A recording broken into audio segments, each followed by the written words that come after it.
This titan is known for his crazy strength in calisthenics and weighted calisthenics. He has over 2 decades of training experience, but he didn't do only calisthenics. So let's see the story of this gorilla called Stipke.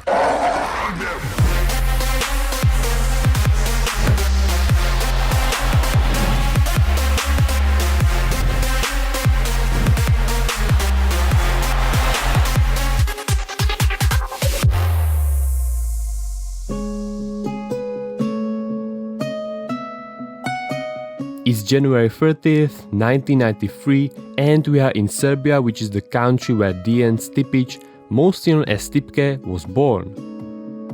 His whole family was in some kind of way connected to the sports, because, for example, his mom or his uncle used to do gymnastics.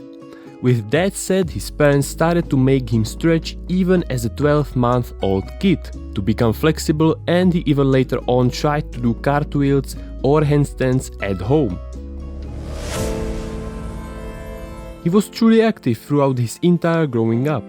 When the time has come, he started to do gymnastics at the age of 6 and kept at it until he was 18.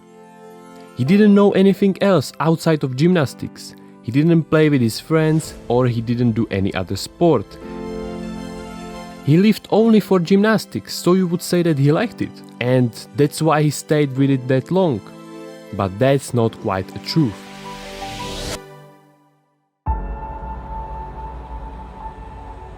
Stipke did participate in national competitions, and he even represented Serbia outside in different countries.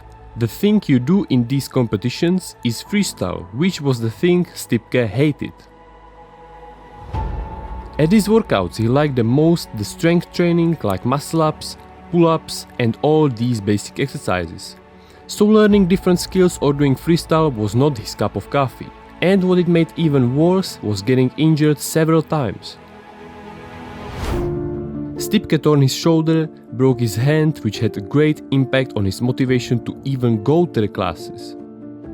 Before that he was always on time, 8 AM, and he was already there. But after that he started to skip classes and he felt like he had hit a plateau because of him getting injured again and again.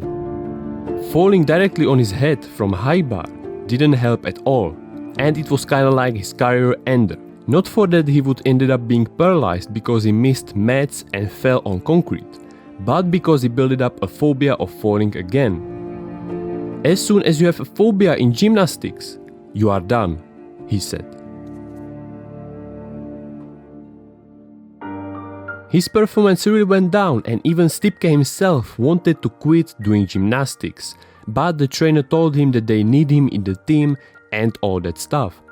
He didn't want to work out anymore, and so he even tried to break his fingers on purpose, so he don't have to go to the classes. His suffering ended up in one training when his trainer said that he will do one last competition and then he's done. When Stipke heard that, he was full of happiness and didn't hesitate even for a second to take this chance to finally free himself.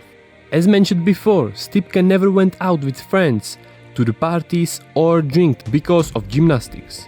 So now he went full in for a year and enjoyed what he missed.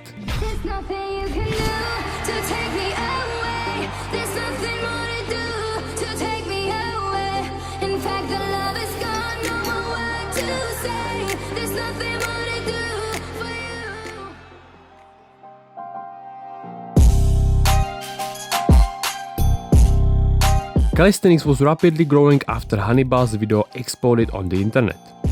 After the first ever Calisthenics World Championship in 2011 that was in Latvia, the second in 2012 was broadcasted in TV, which Stipke noticed, and by seeing the low level of athletes competing there, he thought that he could do it too, with all those years of gymnastics background, and so this is how Stipke started his calisthenics journey. He was that lucky that his city just in time opened a new calisthenics park, so he immediately went there and started training. The start of his journey wasn't that easy because of the year of just hardcore parties and not working out.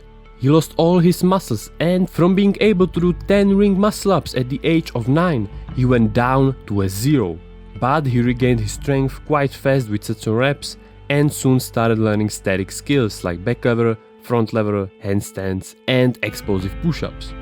A few months in, Stipke started to be popular in his region, and at this first ever competition in Bosnia and Herzegovina, people started to talk about the World Cup, and Stipke wanted to try it. So later on he got an invitation for it, which took place in Zagreb. So he immediately started trying to learn some moves, and what helped him a lot was getting a manual from the federation, where you could read what you need to do in order to get a maximum amount of points. Stipke used that and prepared his choreography, which made him win a second place and qualify for the finals. With a little bit improved choreography, he managed to win a third place, which was a big success considering he just started calisthenics not that long ago. This success also had its dark side, which was again losing friends, because he couldn't party anymore and he needed to stay focused. His competing career continued with the first King of the Bars in 2014, where were a lot of famous athletes as judges like Frank Majano, Adam Rowe and Ed from Bar Stars. Next up, he appeared in the 2014 World Championship again in Riga.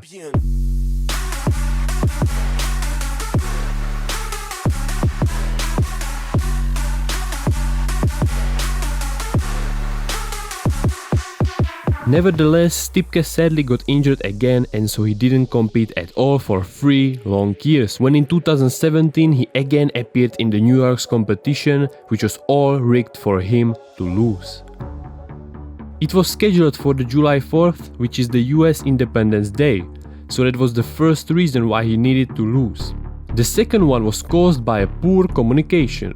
Or maybe it was done on purpose, but Stipke received the routine they will do, and so he trained for it for 2 months. A day before the competition, he found out that they changed the routine and told him that they forgot to send it to him, not mentioning that they made from him a national champion, which he wasn't. Another funny thing happened in 2018, when the Cali Games in Berlin happened for the second time. A week before the competition, he read messages from the WhatsApp and found out that he will be competing against LVT instead of just judging. He didn't want to go, but guys from the group told him that it is just for public, and so Stipke decided he will do it. Because LVT is his good friend, he sent Stipke his routine, which consisted mainly from weighted exercises. After everything being destroyed, he didn't have a good setup for it, and the only thing left were the monkey bars, where he couldn't do even a muscle properly, so he decided that he will just go for it even without training. 3, 2, 1, go!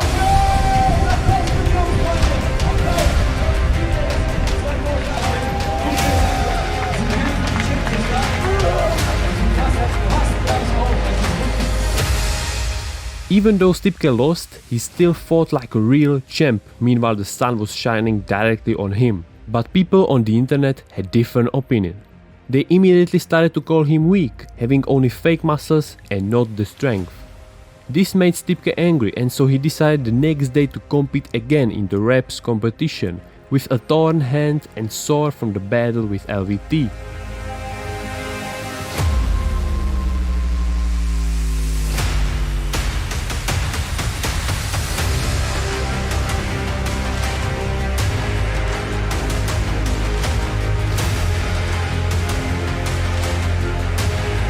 Winning every possible medal with all these handicaps proved that he is still strong as hell.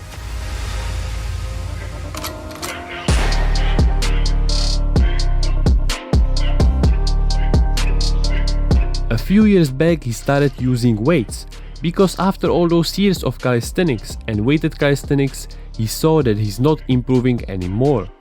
He wanted to use them even earlier, but the thing that was stopping him were the people. And he knew that they will immediately comment that he is not a pure calisthenics athlete as soon as he would touch a weight. But he thought about it and came to a decision that he didn't want to limit himself. And so he started using them and seeing again progress, strength-wise, and also his physique got better. Many people accuse Stipke from taking steroids, even though he never used them. But there was one situation where he was the closest to them than ever before. When Stipke got injured both of his shoulders, He would either need to go for surgery, which he didn't want to, and so his doctor advised him to start taking steroids. Stipke was against that, and so he looked for another doctor. He ended up at a doctor who worked for many famous names like Rafael Nadal or Roger Federer, and thanks to his special treatment, he managed to heal them, even though not fully, but still it was much better. Calisthenics is Stipke's full-time job, as he does coach people, he judged many competitions or had many workshops. Stipke has also his own workout programs, and he even released an app which was trending on both Google Play and App Store. He has also his own YouTube channel where he uploads tons of great content since 2015.